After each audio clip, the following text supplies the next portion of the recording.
জুলাই গণ অভ্যুত্থানের শেখ হাসিনা এবং আওয়ামী লীগ এবং তৎকালীন সরকারের যে নৃশংসতা ছাত্র জনতার উপর হয়েছিল, গণ অভ্যুত্থান পরবর্তী অন্তর্বর্তী সরকার গঠিত হওয়ার পরে আমাদের প্রথম দাবি ছিল এই বিচার প্রক্রিয়া যাতে যথাসময়ে এবং সুষ্ঠুভাবে সম্পাদিত হয়।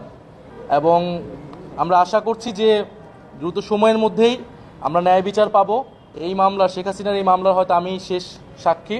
আমার স্বাক্ষর নেওয়ার পরেই এই মামলাটা রায়ের দিকে যাবে। তবে শুধু এই একটি মামলাই নয়, এটা হয়তো রাজনৈতিকভাবে আমরা একটা ন্যায় বিচার পাবো, কিন্তু সারা দেশে যেই গণহত্যা এবং নির্যাতন, নিপীড়ন, গ্রেফতার, গুম, খুন সংঘটিত হয়েছিল, তার কিন্তু আরও অনেক মামলা রয়েছে। ফলে এই বিচার প্রক্রিয়া কিন্তু একটা দীর্ঘ সময় ধরে আসলে চলবে তার প্রক্রিয়া অনুযায়ী।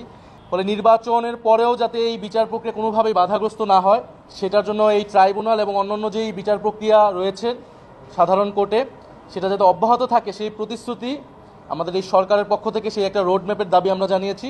এবং সকল রাজনৈতিক দলের পক্ষ থেকেও সেই কমিটমেন্ট, তাদের সেই ইস্তিহারেও যাতে সেটা থাকে, এটা আমাদের প্রত্যাশা থাকবে, যাতে এই জুলাই গণহত্যার যে বিচার এবং গত 16 বছরে গুম সহ যে আরও নানান ফ্যাসিবাদী হত্যাকাণ্ড রয়েছে, অপরাধ রয়েছে, তার বিচার প্রক্রিয়া যাতে চলমান থাকে।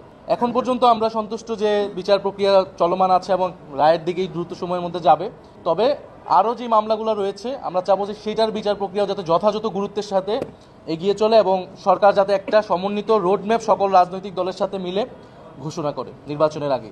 তাকে, শেখ হাসিনাকে ফিরে আনার বিষয়ে আমরা বরাবরই বলেছি, প্রথম থেকে বলছি, এখনও বলছি, সরকারের একটি কূটনৈতিক এবং রাজনৈতিকভাবেই সরকার এবং আন্তর্জাতিক জনমত তৈরি করে সরকারকে এই দিকে এগোতে হবে।